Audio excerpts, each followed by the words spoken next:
जब रोहन कॉलेज में था तब माँ उन्हें और दुनिया को छोड़कर जा चुकी थी।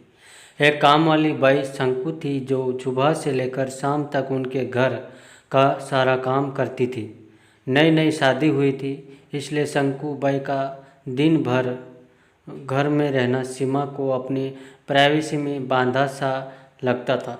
इसलिए अब शंकुबाई सुबह खाना बनाना, कपड़े और पोशाक करने के बाद चली जाती और वापस शाम को आकर खाना बनाती। शंकुबाई की दोपहर की गैरहाजिरी से कोई छोटे मोटे काम दिखाई देने लगे, जिनमें से ज़्यादातर काम बिना कहे सुधीर जी ये सोच समझ कर लिया करते कि बहू को मदद हो जाएगी। लेकिन बहू सोचती कि ससुर को औरतों के काम में दखल देने की आदत है। एक दिन मौका देखकर सीमा ने रोहन से कहा, क्यों ना हम बाबूजी को वृद्धाश्रम में भेज दें। सिर्फ एक बार पैसा भरना पड़ेगा और उन्हें भी अपने उम्र के लोगों का साथ मिल जाएगा। हमें भी अपनी प्राइवेसी के बारे में ज़्यादा सोचना नहीं पड़ेगा। रोहन ने सीमा की बातों पर ज़्यादा ध्यान नहीं दिया। कुछ दिन ही बीते थे कि बाबूजी अपने दोस्तों के साथ एक हफ्ते के लिए टूर पर गए और इत्तेफाक से इसी दौरान शंकुबाई भी छुट्टी पर थी। फिर क्या, सीमा को जैसा चाहिए था वैसा समय मिलने लगा। अब रोहन रेस्टोरेंट में खाना खा लेता और सीमा का काम ऑमलेट, ब्रेड या मैगी से चल जाता। खाना बनाने की टेंशन नहीं थी, लेकिन घर में निकलने वाले सारे काम तो अभी भी करने ही थे। ससुर जी की गैर हाजिरी में सीमा को एहसास हुआ कि वह बिना कहे ही जो काम कर लिया करते थे उनसे कितना फर्क पड़ता था। छोटे मोटे लगने वाले यह काम भी काफ़ी समय और एनर्जी लेने वाले थे। कुछ दिन बीतने के बाद एक दिन रोहन सीमा को कहता है, चलो आज कहीं बाहर घूम कर आते हैं। सीमा बड़ी खुशी खुशी सज धज कर बाहर घूमने के लिए तैयार हो जाती है।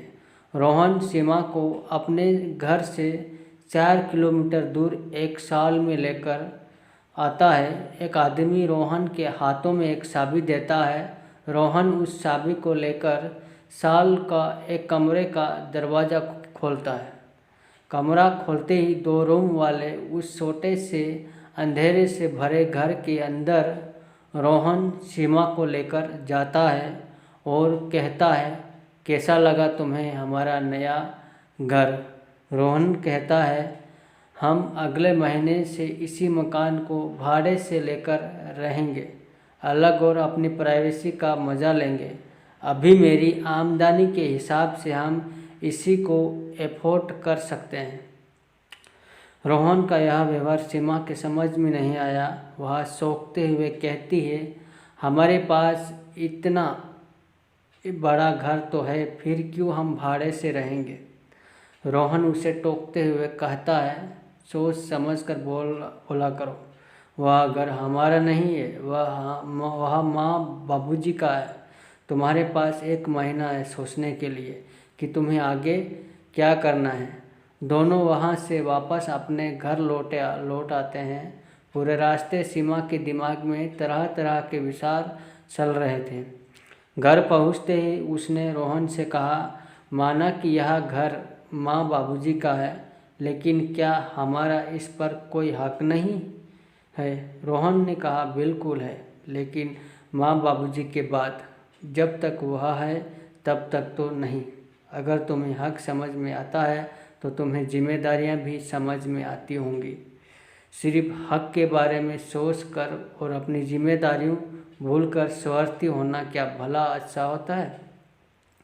सीमा के पास रोहन के इस सवाल का कोई जवाब नहीं था।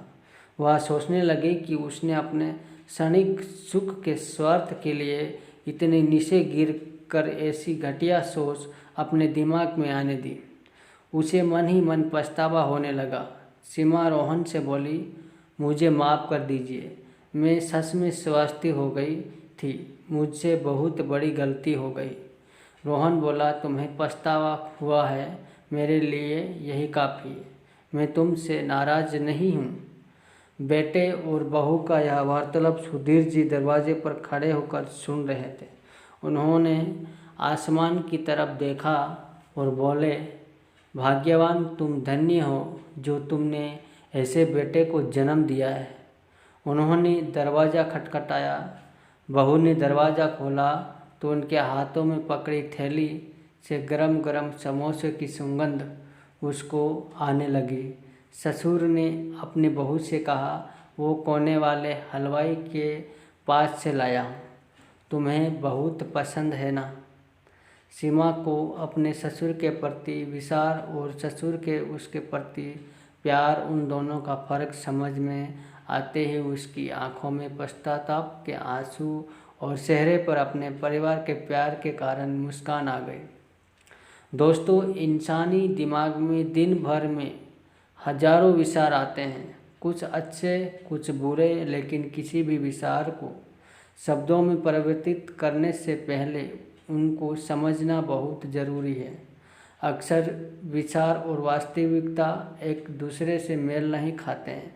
हमारे बुजुर्ग जो हमें बोझ लगते हैं, जिनसे हम बात बात में छिड़ जाते हैं, और ऐसा इसलिए होता है क्योंकि हम स्वार्थी होकर सोचते हैं और हम उनके योगदान को समझ नहीं पाते। वह हमारे जीवन में बहुत अहम किरदार निभाते हैं।